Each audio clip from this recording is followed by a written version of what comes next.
ശ്രീ ഗുരുഭ്യോ നമഃ. அகரகசந்தியாம் உபாசீத. ஒரு நாளைக்கு கூட விடாமைக்கு சந்தியாவந்தனத்தில் பண்ணணும் அப்படின்னு சாஸ்திரம் சொல்லாது. நம்ம என்னைக்கும் கேட்கப்பட்டதான சுப்பிரபாதம், கௌசல்யா சுப்ரஜா ராமபூர்வா சந்தியா பிரவர்த்ததே உத்திஷ்ட நரசார்தூலா கர்த்தவியம் தெய்வமான்யகம் அப்படின்னு அந்த ராமலக்ஷ்மணால சந்தியாவந்தனம் பண்ணுறதுக்கு வேண்டி அந்த விஸ்வாமித்திரர் எழுப்புறார். அது ராமாயணத்தில் ரொம்ப ஃபேமஸான ஸ்லோகம். எல்லாரும் நம்ம காலம்பரை கேட்குறோம்.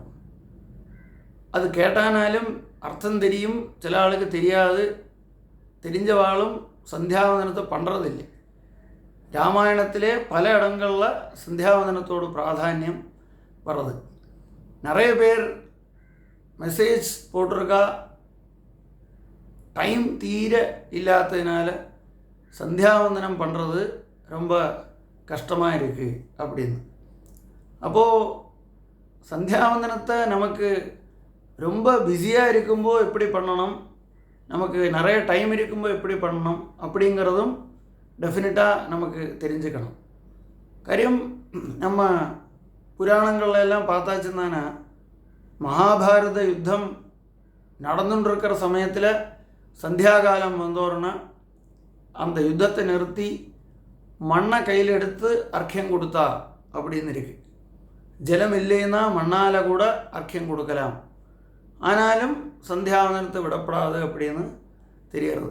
அது மாதிரி அந்த ஜனக மகாராஜாவோட சதஸில் ரொம்ப பிரதானமான ஒரு அந்த மகர்ஷிமாரெலாம் சேர்ந்து ஒரு டிஸ்கஷன் நடக்கும்போதும் ஜனகன் சொல்கிறார், சந்தியாகாலம் வந்தாச்சு, அதனால் எனக்கு சந்தியாவந்தனத்துக்கு சமயம் தரணும், அதனால் இந்த டிஸ்கஷனை தற்காலத்துக்கு நிறுத்தணும் அப்படின்னு சொல்கிறதாயிட்டு தெரியாது. பகவான் தூதுக்கு போகிற சமயத்தில் ஹஸ்தினபுரத்துக்கு போகிற வழியில் சாயங்காலம் வந்த உடனே சந்தியாகாலம் அதிக்கிரமித்த உடனே அவர் அந்த தேரிலேருந்து இறங்கி நதிக்கரையில் சந்தியாவந்தனம் பண்ணிட்டு போனார் அப்படின்னு இருக்கு. அடுத்த நாளைக்கு தூதுக்கு போகிறதுக்கு முந்தியும் அவர் கர்மானுஷ்டானம் எல்லாம் பண்ணி சந்தியாவந்தனம் பண்ணிட்டு போனார்னு இருக்கு. அதுலேருந்தெல்லாம் என்ன தெரியறதுன்னா, இன்னைக்கு மாதிரி அந்த காலத்தில் உள்ளவாளும் பிஸியாக இருந்திருக்கான். ஓரோ சிச்சுவேஷனும், வார் டைமில், ட்ராவல் டைமில், இம்பார்ட்டன்ட் மீட்டிங்குக்கு முந்தி, மீட்டிங் நடந்துட்டு இருக்கும்போது எல்லா சமயத்திலையுமே சந்தியாவந்தனத்துக்கு பிராதானியம் கொடுத்துருக்கா அப்படின்னு தெரியாது. என்னன்னா, இந்த சந்தியை அப்படிங்கிற வாக்குக்கு சமயக் தியானம் அப்படின்னு ஒரு எக்ஸ்ப்ளனேஷன் உண்டு.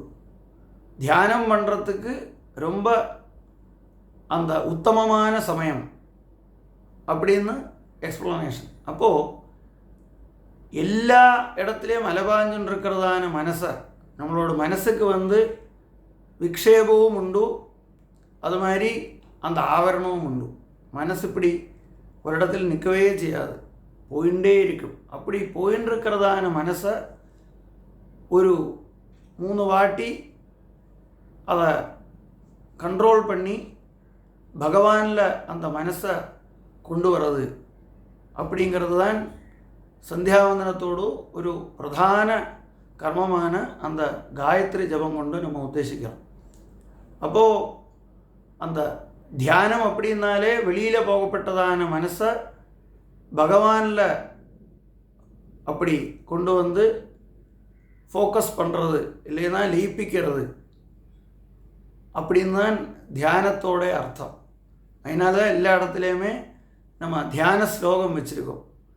சஹஸ்ரநாமங்களில் எல்லாம் ஆரம்பிக்கிறதுக்கு முந்தி தியானம் பண்ணி அந்த ரூபத்தை மனசில் நினச்சி தான் நம்ம ஆரம்பிப்போம். அதனால் இந்த காயத்ரி உபாசனை அப்படிங்கிறது திவசവും 3 பிராവശ്யம் நமக்கு வச்சிருக்கு. அந்த சந்தியாவந்தனம் சுஜிர்வாபி அசுஜிர்வாபி காலே சந்தியா சமாச்சரே. அந்த சமயம் வந்தாச்சுன்னா, நீ சுஜியாக இருந்தாலும் அசுஜியாக இருந்தாலும், அப்போது குளிக்கணும்னு கூட இல்லை, குளிக்க முடியாட்டானா கூட அந்த சந்தியாவந்தனத்தை பண்ணியே ஆகணும் காலத்தில் பண்ணுறது ரொம்ப விசேஷம். காணாமல் கோணாமல் கண்டு குடு அப்படின்னு தமிழில் சொல்லுவா. சூரியன் உதிக்கிறதுக்கு மிந்தி அந்த சந்தியா காலத்தில், சூரியன் நேர வர சமயத்தில், அந்த 12 மணி சமயத்தில், அது மாதிரி சாயங்கால அஸ்தமனத்துக்கு மிந்தி, இப்படி அந்த சரியான காலத்தில் கொடுத்தா அதுக்கு சக்தி ஜாஸ்தி.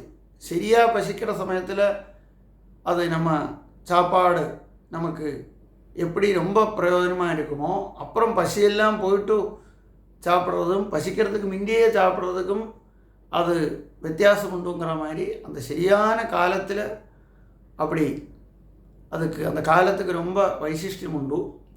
அப்படி உள்ள காலத்தில் நம்ம சந்தியாவந்தனம் பண்ணியே ஆகணும் அப்படின்னு தெரியறது. அப்போது அந்த 10 நாள் தீட்டு இருக்கும்போதும் கூட சந்தியாவந்தனத்தை மனசால பண்ணு, அர்க்கியத்தை மட்டும் கொடுத்து தியானம் பண்ணு, இப்படியெல்லாம் பல ஆப்ஷன்ஸு அந்த சாஸ்திரங்கள் சொல்கிறது. அதானது எந்த சிச்சுவேஷன்லேயும் சந்தியாவந்தனத்தை விடாமல் இருக்கிறதுக்குள்ள எல்லா அந்த ப்ரிப்பரேஷன்ஸும் எல்லா ரீதியிലുള്ള இன்ஸ்ட்ரக்ஷன்ஸும் நமக்கு சாஸ்திரம் தரது. அதனால் இந்த சந்தியாவந்தனத்தில் எல்லா காலத்திலையும் எப்படி தெரிஞ்சுக்கணும், எப்படி பண்ணணும் அப்படிங்கிறதுக்கும் நம்ம ஒரு சந்தியாவந்தனத்தோடு ஒரு கிளாஸ் நிறைய பேர் ரிக்வஸ்ட் பண்ணதனுசரித்து ஆரம்பிக்கிறதாக பிளான் பண்ணியிருக்கு. அதனோட டீட்டெயில்ஸும் நம்ம குரூப்பில் ஷேர் பண்ணுவோம். அது மாதிரி நம்ம இந்த நித்யான்னிகம் அப்படிங்கிற புக்கில் வந்து ரொம்ப டீட்டெயிலாக எப்படி எப்படி அந்த சந்தியாவந்தனத்தை சாஸ்திரோக்தமாக பண்ணணும் அப்படிங்கிறதும் இந்த புக்கில் இருக்குது. அதனால் யாராருக்கு சந்தியாவந்தனம் பண்ணணும் அப்படிங்கிற அந்த தாற்பயம் இருக்கோ, எந்த டிஃபிகல்ட் சிச்சுவேஷனில் அதை எப்படி பண்ணலாம் அப்படிங்கிறதும் இந்த கிளாஸ் வழி தெரிஞ்சுக்கலாம். நமஸ்காரம்.